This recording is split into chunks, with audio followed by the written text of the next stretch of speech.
Oi, gurias, tudo bem? Oi, Oiê, gurias, tudo bem? tudo? Daí, assunto da semana é a recém-publicada Lei 14.016, que trata da possibilidade de doação de alimentos para vulneráveis.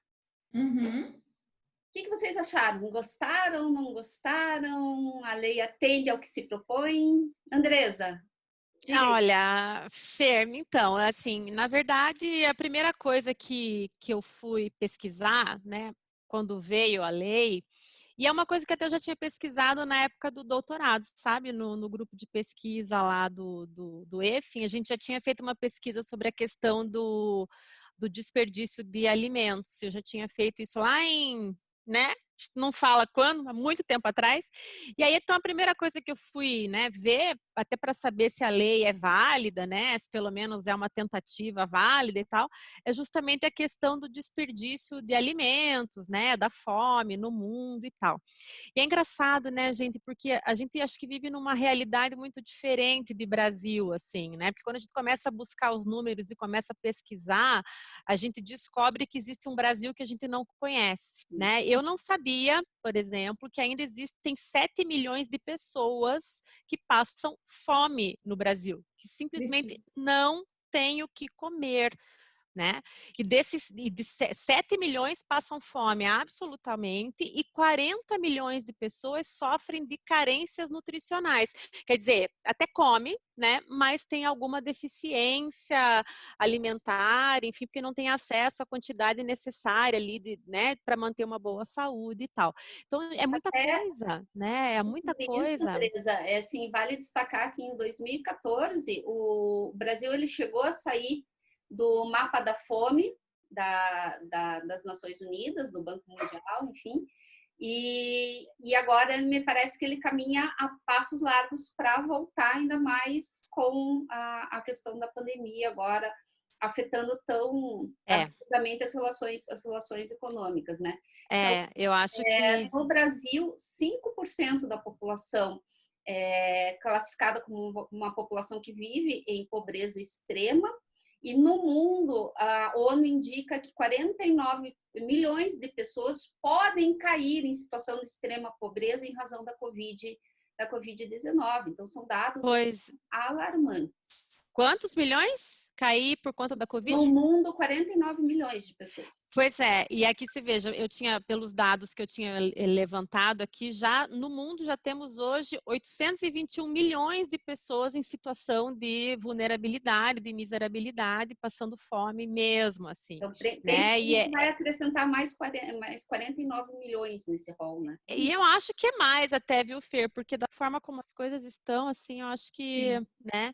tem E aí, muito. assim, é aquela coisa, eu tenho aqui, coletei alguns dados, né? É aquela coisa muito dispar, né? Ao mesmo tempo em que a gente tem aqui no Brasil 7 milhões de pessoas, né, que passam fome, né? A gente tem um desperdício aqui no Brasil de 1/3 dos alimentos, tudo que é produzido aqui no Brasil é desperdiçado, né? Quer dizer, simplesmente não é utilizado. Tá? É muita coisa, né? São lá 1,3 bilhões de quilos de alimentos desperdiçados. Aqui eu até tinha anotado que, em média, né, cada brasileiro desperdiça por ano 40 milhões de quilos de alimentos, 40 mil quilos de alimentos, cada brasileiro. A média é mais ou menos essa. Então, assim, é uma coisa impressionante, né? Mas E aí, uma outra é uma coisa coisa também que eu até comento com os meus alunos em sala de aula. Se a gente para refletir, eu aqui em casa, assim, tem algumas coisas que às vezes, assim, essa é uma, assim, às vezes a quantidade de alimento que acaba indo que no acaba lixo, porque não foi consumido, acabou estragando muito rápido, etc. Então, assim, é uma questão até de programação de compra ou de saber é, fazer o alimento para que ele não estrague, enfim. mas você sabe, Fer, que enquanto eu estava pesquisando, até algumas notícias que eu achei, o que se fala muito é dessa tradição do brasileiro de ter fartura na mesa, né? Como o Brasil é um país que nunca sofreu com guerras e tal, então sempre houve, né, uma tradição agrícola, né, uma agricultura muito, né, próspera e tal. Então as pessoas têm o costume de mesa farta, Ainda né? mais Então no aquele sul, né, que almoço. tem Hã? Ainda mais aqui no sul, com as No origens sul, exatamente. as mesas são sempre fartas. Mesa farta, então você vai lá no almoço de família, no domingo tem assim comida para um batalhão de gente, sobra um monte de coisa e tal. E aí uma coisa que eu achei nas minhas pesquisas, né, é que existe essa questão, essa cultura aqui no Brasil mesmo, né, de desperdiçar alimentos, e existe uma diferença importante entre desperdício de alimentos e perda de alimentos, né? São coisas diferentes, tá?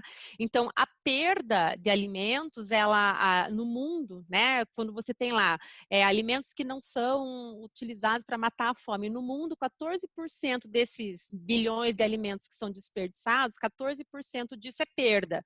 O que é perda? É problema no transporte, na hora de plantar, na hora de colheita, tal, alguma coisa assim, perdeu, né? E 86% é desperdício. O que é desperdício? É isso que a gente faz que você estava falando, né? Você vai no mercado, você compra um monte de coisa que você não usa, é alimento que vence na prateleira. Aqui em casa, volta e meia também a gente deixa, eu vou ver que tem alimento vencido, porque eu comprei e a gente acabou não consumindo, né? E eu peguei uns dados, gente, muito interessantes aqui, por exemplo, que tipo de alimento que o brasileiro mais descarta, assim, é impressionante, olha, os alimentos mais desperdiçados aqui no Brasil: arroz, 22% do total do desperdício, carne bovina, 20% do total do desperdício, feijão, 16%, frango, 15%, hortaliças, 4% e frutas, 4% também. Então, assim, carne bovina, 20% do desperdício de alimento é carne. Né? Então, isso é uma coisa, é algo muito grave realmente, né? Que não acontece só aqui no Brasil, mas no mundo inteiro, né? E assim, o que é desperdiçado de alimentos aqui no Brasil, né? O que se calcula é que daria para alimentar aí pelo menos 10, 13 milhões de pessoas, né? Com aquilo tudo que é desperdiçado. Né? Então, de repente, a lei, assim, ela tenha uma boa intenção, né? Que seja justamente trabalhar com essa questão do desperdício. A gente sabe que restaurante sobra muita comida, muita coisa, supermercado, né, e tal. Então a lei até tem uma boa intenção, né? Considerando todo esse cenário de fome, de miséria que existe no mundo ainda, né? Infelizmente, em pleno século XXI, né?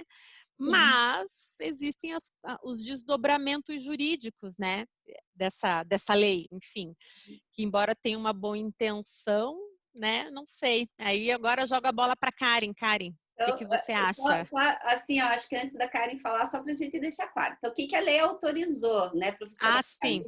Ela autorizou, então, estabelecimentos que sejam dedicados à produção e fornecimento de alimentos, industrializados ou não, prontos para consumo, a doar seus excedentes não comercializados. Então, ela abrange empresas, hospitais, supermercados, restaurantes, lanchonetes, enfim, né? É óbvio que ela exige que esses alimentos estejam dentro do prazo de validade, nas condições de conservação ideais, ainda próprias para o consumo. Os alimentos não podem estar comprometidos em sua integridade e segurança, porque, obviamente, isso causaria dano ainda mais a pessoas que já são vulneráveis. Lógico, pode ter um amassadinho na embalagem, pode ter alguma coisa na embalagem, pode, desde que não comprometa a segurança alimentar. O consumo, a segurança alimentar. Além disso, obviamente, eles devem manter as suas qualidades nutricionais. Aqui o sentido é de manter mesmo, não precisa ser exatamente o mesmo, uma vez que são alimentos que sobraram, são excedentes, portanto, eles podem ter um pouquinho da qualidade nutricional, uma redução pouca, mas devem manter, né, essas propriedades nutricionais. E essa doação, então, ela será feita diretamente com o poder público, né, com auxílio do poder público, ou por meio de banco de alimentos, de entidades beneficentes, ou até mesmo por meio de assistência social e religiosa, a pessoas em situação de vulnerabilidade ou de risco alimentar ou nutricional, ok? Então, acho que esse é o panorama geral da lei. Então, o que a Karen vai nos ajudar aqui é ver a questão das responsabilidades com relação ao alimento doado. E daí, Karen, e se esse alimento doado, né, causar uma intoxicação alimentar, por exemplo, o doador pode ser responsabilizado segundo a lei? Deixa eu só voltar num momento antes da lei. Primeiro, havia uma certa uma confusão de competências aí, se era da União, dos estados, porque pipocaram algumas leis estaduais, inclusive obrigando a doação de alimentos e tal. Havia, inclusive, uma lei no Distrito Federal nesse sentido e tal, e ela foi declarada inconstitucional pelo Supremo, acho que em 2018 ou 2019, não me lembro mais, mas por aí. Então, antes havia tudo pipocava, desde sempre nós temos notícias de que isso era um tema a ser legislado, discutido, né? Tinha algumas leis esparsas, mas barravam na questão da competência, se isso seria uma competência dos estados, municípios, da União, até que se entendeu que efetivamente era necessário que fosse, eram inconstitucionais, né? E aí, então, veio a lei. Como a Andresa falou, veio em boa hora. Inclusive, ela tem uma determinação ali específica com toda a ideia do panorama da Covid. Então, ela vem para contemplar isso, né? Mas, como a própria Andresa fala, peca em alguns aspectos, né? E algumas coisas a gente precisa também ponderar a questão da responsabilidade, como vai ficar e tudo mais. Então, a lei, ela faz uma divisão entre o que seria a responsabilidade civil e administrativa e penal. Então, no artigo 3º diz assim: o doador e o intermediário somente responderão na esfera civil e administrativa por danos causados pelos alimentos doados se agirem com dolo. Então, ali, claro, esclarece que é uma responsabilidade subjetiva, mas mais ainda na questão de ter dolo, de causar um dano. E aí, logo depois, estabelece a questão da cadeia, né, para não confundir, porque também é claro de dizer que não se aplica o Código de Defesa do Consumidor, né, e de dizer da questão da finitude da responsabilidade. Já no parágrafo 1º desse artigo 3º que eu estava comentando, diz assim, ó: a responsabilidade do doador encerra-se no momento da primeira entrega do alimento ao intermediário, então, entregou, terminou, ou, no caso da doação direta, ao beneficiário final. Está aí uma da questão que a Andresa levantou de ora fala que não é consumidor, ora fala beneficiário final, dando uma dificuldade até de compreensão, né? E depois, e daí ela fala depois, no parágrafo 2º, já da responsabilidade do intermediário, dizendo que ela se encerra no momento da primeira entrega ao beneficiário final. Não querendo, deixando claro que aí não teríamos uma responsabilidade solidária, né, gurias? Então, ficaria delimitado que encerraria ali. E depois há o artigo 4º, né? Ele fala especificamente sobre a responsabilidade penal, né? E aí diz assim: doadores e eventuais intermediários serão responsabilizados na esfera penal somente se comprovado no momento da entrega, ainda que da primeira entrega, ainda que essa não seja feita ao consumidor final, o tal do dolo específico de causar dano à saúde de outrem. Então, necessitaria aí, para a caracterização de algum, né, crime, algo contra a saúde pública, né, caracterizar dolo específico de agir para cometer aquele determinado crime. Então, deixa claro ali que não seria, primeiro, uma responsabilidade objetiva, nem tampouco solidária, né? E exigiria a questão do dolo, né? Dolo para a responsabilidade civil e administrativa, na esfera civil e administrativa, e dolo específico, né, de causar dolo específico de causar dano à saúde no caso da penal. Né? Mas aí agora eu vou fazer a pergunta para Fernanda. Fernanda, e esse negócio aí de não aplicar o Código de Defesa do Consumidor, o que você acha? Veja, eu ia emendar na da Karen também ali, enfim, vou juntar as duas aí. Eu acho que a gente tem dois problemas. O fato de ser uma doação, né, haver gratuidade no ato, não afasta os elementos caracterizadores das relações de consumo. Essas pessoas autorizadas a doar não deixam de ser fornecedores simplesmente porque realizam um ato de doação, né? Então, eu acho que o primeiro grande equívoco da lei já reside aí, né? Eu costumo falar assim, eu não sei por que esse medo do Código de Defesa do Consumidor. O fornecedor sério, o fornecedor responsável, o fornecedor que cumpre regras, sejam as regras de vigilância, sejam as regras de Inmetro, etc., esse não precisa ter medo.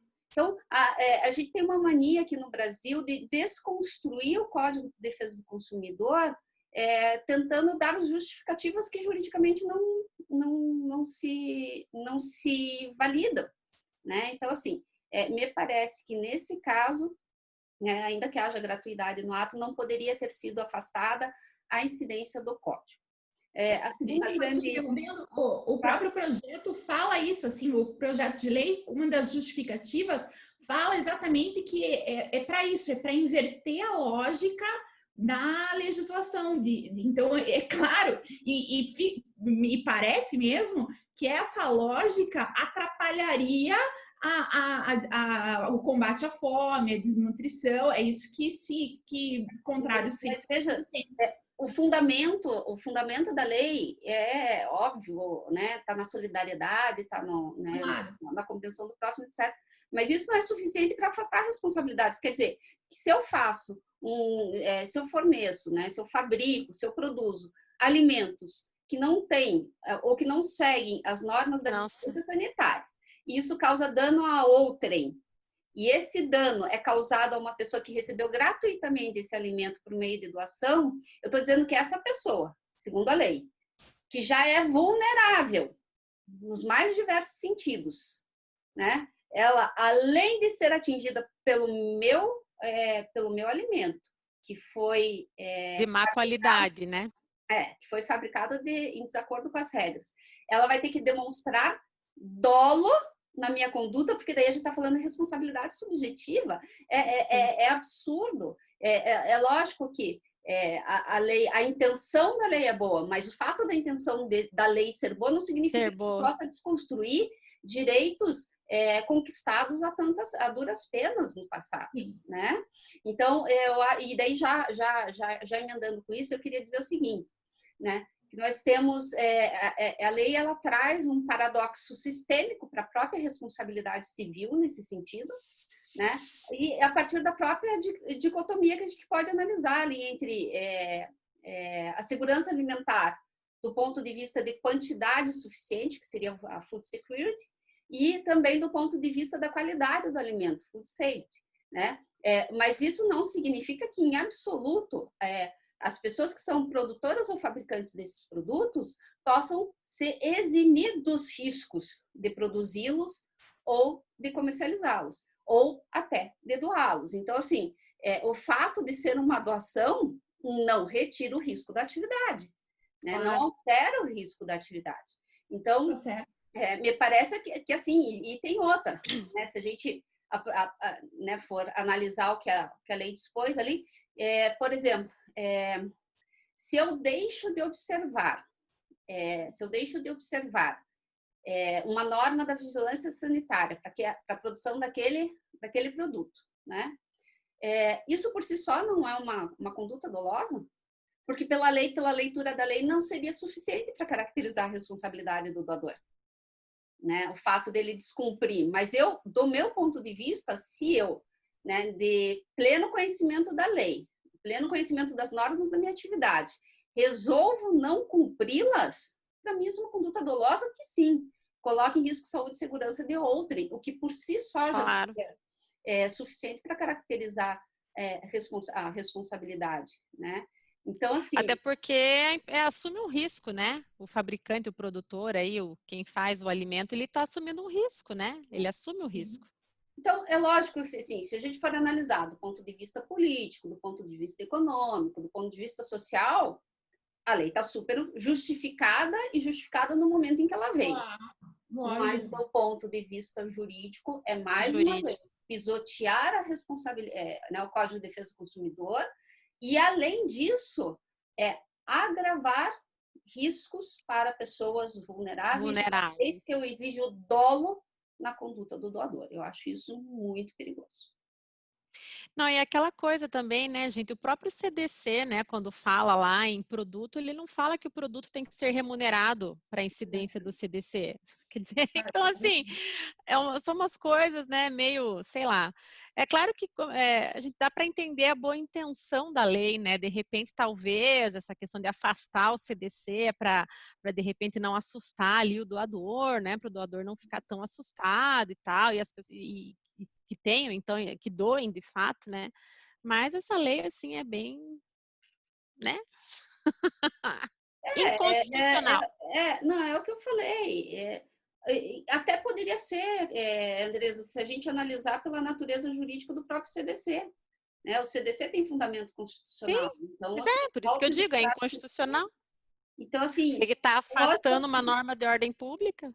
eu acho, como eu falei, política, econômica, socialmente, ela se sustenta, até porque já era um pleito de muito tempo, né? Que as pessoas se sentissem mais seguras para fazer as doações de alimentos. Mas o fato de uma lei incentivar a doação não pode retirar ou diminuir responsabilidades, né? Que são próprias do fabricante, que são próprias do produtor, enfim. Né? Do ponto Agora, de vista empresarial, não sei o que a Karen pensa sobre isso, mas... Eu acho assim, o empresário, a questão era sempre a falta de clareza, né? Eu acho que o grande problema sempre do empresário ok, então é assim, beleza. Então, a falta de clareza é que atrapalha, a falta de legislação e de contornos específicos é o que atrapalha. E é o que você falou, o bom empresário, o empresário correto, para ele, ok, responsabilidade objetiva, ok, responsabilidade subjetiva ou solidária, qualquer, é ok, né? Mas a clareza da história é que eu acho que, e para qualquer pessoa, não só para o empresário, eu acho que faltava regulamentação. Então, eu acho assim, que estava carente isso era necessário. Havia o temor, inclusive, de como ia ser feito, havia o temor de como ia ser feito. Nunca se... Na verdade, também acho que a responsabilidade objetiva não atrapalha, porque é isso, né? O empresário vai estar ciente sempre. Então, não é porque é medicamento, não é porque é alimento, o produto não pode importar, né?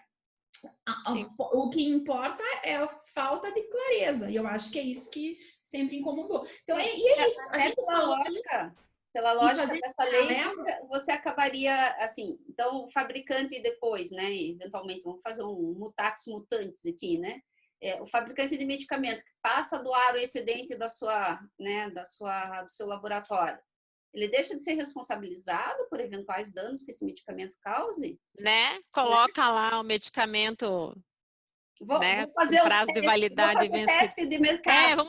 Vamos lá. Distribua amostra grátis aí. O que é mais grave. A situação afasta a responsabilidade só pode ser dolosa. Mas é engraçado, assim, às vezes, só fazendo um paralelo que a gente discutiu lá atrás, até antes do Digam Gurias, assim, a gente sempre, às vezes, na questão de, a lei é legal, a lei se presta para... A própria lei da liberdade econômica, a gente discutiu isso lá atrás, no ano passado, vários pontos que eram necessários, mas talvez de forma assodada, ou de forma não discutida, ou de não ponderada, acaba prejudicando uma ideia que por si só é muito interessante, que é necessário regulamentar, que é necessário você cuidar dos desperdícios. Os números que a Andresa bem colocou ali no começo dizem tudo, né? Mas, de novo, eu acho que talvez a gente não pareça tia velha, ranzinza, mas de novo, a tal do coisa sodado, de não pensar, de faltar a lapidação, às vezes, né, faltar o tal do polimento que é o necessário, ou de pensar melhor, de discutir. Às vezes é isso que me incomoda. E assim. aí você já tem uma lei que já vem completamente desacreditada, né? E aí é como se ela não existisse. Então, a insegurança jurídica vai continuar. Então, aquilo que a lei deveria, né, tentar resolver, que é a insegurança jurídica, então deixar o empresário, né, mais seguro ali do que fazer, que ele tem um parâmetro para saber, né, como agir e tal. Tem uma lei que não vai conseguir trazer essa segurança jurídica, porque vai chegar um cliente teu, vai te perguntar, doutora, então, eu posso ou não posso doar? A lei fala isso, mas daí? Aí você vai ter que explicar para ele que não é bem assim. Exato. Então, é aquela coisa, né, uma lei que já vem desacreditada e que não cumpre, né, aquilo que se esperava, né, de uma lei como essa, né? Exatamente. Eu acho que sobre a lei é isso. No mais, queria deixar o recado assim, pessoal, sejam solidários, né? Continuem sendo. Não precisa postar em rede social a tua solidariedade. A tua solidariedade pode ser feita sem tornar pública a imagem alheia, né?